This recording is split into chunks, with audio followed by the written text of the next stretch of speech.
Надлежните институции застанаа во одбрана на назначувањето на новиот началник на Генералштабот на армијата, генерал мајор Сашко Лавчиски, процес кој е под лупа на антикорупцијската комисија. Министерот за одбрана денеска потврди дека до него е стигнато барање од комисијата која отвори предмет и почна постапка за обезбедување документи за проверка на наводите за непочитување на процедурата при назначувањето на новиот началник. Владо Мисајловски во присуство на самиот Лавчиски уверува дека се било законски.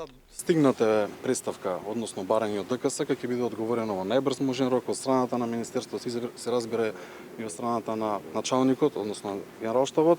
Исто така има доставено, претпоставувам, односно до председателката, така што сите заеднички ќе одговориме, но јас сакам да го уверам сите дека е согласно закон и согласно сите прописи.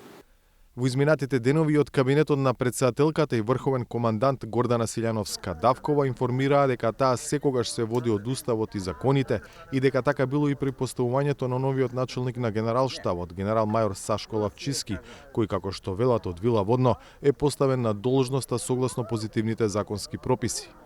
Иако началникот првично изјави дека не сака да ги коментира наредбите и указите за неговото напредување, сепак заклучи дека се било според законот. Јас пред се сум војник, каде дека носам униформа, тука сум да командувам и да раководам со армијата и да служам на Македонија. Не би коментирал никакви наредби, никакви укази од страна на председателката, а помалку не би коментирал укази, наредби кои се согласно со закон. Први кои реагираа на поставувањето на Лавчиски за началник беа од опозицијската алијанса за албанците, тврдејќи дека тој неправедно ја добил позицијата, не исполнувајќи ги потребните услови и дека е неколку нивоа под стандардите кои се бараат за прв човек на армијата. Само неколку дена потоа антикорупцијска потврди дека отворила предмет. Според биографијата на Лавчиски, тој станува бригаден генерал пред точно 2 години, а во генерал мајор е унапреден годинава, на истиот ден кога беше поставен за началник. Според законот за служба во армијата, унапредување во генералските чинови е можно ако поминале најмалку 3 години. Тоа не е случајот со Лавчиски.